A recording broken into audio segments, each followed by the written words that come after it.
Assalamualaikum warahmatullahi wabarakatuh. Perkenalkan, nama saya Mia Karimah dari program studi manajemen bisnis syariah. Nah, di sini saya akan mempresentasikan tugas UTS dari mata kuliah akuntansi biaya kelompok 1 sampai 6. Nah, langsung saja yang pertama itu adalah pendahuluan tentang interview cost accounting. Nah, akuntansi biaya atau cost accounting adalah cabang organisasi yang berfokus pada pencatatan, pengelompokan, pengalokasian, dan pelaporan yang berkaitan dengan proses produksi atau kegiatan bisnis lainnya. Nah, akuntansi biaya berfungsi sebagai database untuk akuntansi, manajemen, dan keuangan. Kemudian, ini menyediakan data penjualan dan biaya yang diperlukan untuk pelaporan keuangan dan informasi tentang persediaan. Biaya dapat diklasifikasikan berdasarkan fungsinya, berdasarkan perilaku biaya, dan berdasarkan akuntansi pertanggungjawaban. Kemudian yang kedua itu adalah akuntansi dan prinsip transaksi dalam perbankan syariah. Nah, larangan transaksi terhadap barang atau jasa yang diharamkan. Larangan terhadap transaksi yang mengandung barang atau jasa yang diharamkan sering dikaitkan dengan prinsip muamalah, yaitu keharusan menghindari dan mudarabah. Kemudian prinsip penghimpunan dana pada bank syariah itu adalah larangan riba, prinsip keadilan dan transparansi, prinsip kemitraan atau syirkah. Kemudian larangan darat atau ketidakpastian, prinsip penyaluran dana pada bank syariah. Nah, salah satu aktivitas utama dalam perbankan syariah adalah penyaluran dana atau biasa disebut pembiayaan. Nah, penyaluran dana ini menjadi fungsi intermediasi utama dari bank syariah. Prinsip pelaksanaan fungsi jasa keuangan dalam bank syariah itu adalah keadilan, kemitraan, transparansi, dan universal. Kemudian yang ketiga, analisis tujuan asas transaksi dan laporan keuangan bank syariah. Nah, tujuan pelaporan keuangan syariah.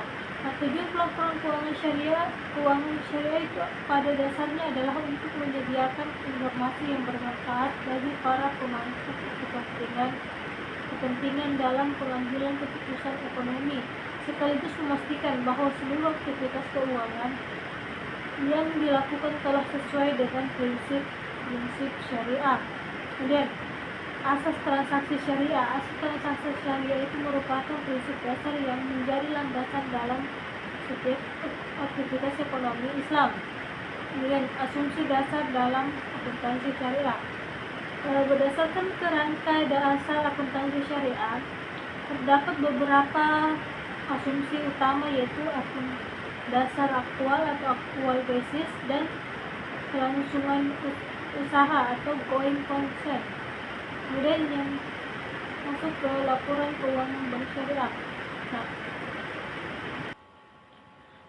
laporan keuangan bank syariah merupakan sumber informasi utama yang digunakan untuk mengetahui kondisi keuangan, kinerja, serta pertanggungjawaban manajemen dalam mengelola dana sesuai prinsip syariah. Nah, kemudian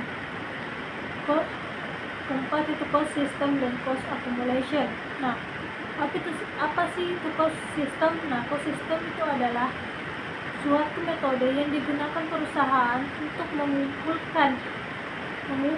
dan mengalokasikan biaya ke dalam unit-unit produksi. Kemudian jenis-jenis cost system itu ada 3. Yang pertama, sistem biaya aktual. Kemudian yang kedua, sistem biaya standar. Dan yang ketiga, sistem biaya normal. Nah, kemudian cost accumulation. Apa sih itu cost accumulation? Nah, cost accumulation merupakan proses sistematis dalam mengumpulkan, mencatat, dan mengelompokkan seluruh biaya yang timbul selama proses produksi barang atau jasa. Kemudian proses akumulasi biaya. Nah, proses pengakumulasian biaya merupakan tahapan sistematis dalam mengumpulkan, mencatat, mengelompokkan, hingga mengolah seluruh biaya yang timbul dalam kegiatan produksi barang atau jasa. Kemudian job order costing. Nah, Materi kelima itu job order costing. Nah, apa itu job order costing? Itu adalah metode akuntansi biaya yang digunakan untuk menghitung biaya produksi berdasarkan setiap pesanan secara khusus, di mana setiap pesanan diperlakukan sebagai salah satu kesatuan biaya yang terpisah. Metode ini cocok untuk digunakan pada perusahaan yang memproduksi barang atau jasa sesuai permintaan pelanggan, hingga memungkinkan perhitungan biaya dan penentuan harga jual dilakukan secara lebih akurat. Kemudian, proses costing itu adalah metode akuntansi biaya yang mengumpulkan produksi per departemen untuk perusahaan yang memproduksi secara massal dan seragam. Nah, ciri utama itu adalah produksi berjalan terus menerus, seperti produk homogen, biaya dikumpulkan per departemen dan selalu WIP di akhir periode. Nah, ada 3 biaya dalam proses costing, itu adalah bahan baku, tenaga kerja langsung, dan overhead pabrik. Nah, tenaga kerja langsung dan overhead sering digabung menjadi biaya konversi karena keduanya sama-sama berperan mengubah bahan baku menjadi produk jadi. Demikianlah yang dapat saya sampaikan. Sekian, wassalamualaikum warahmatullahi wabarakatuh.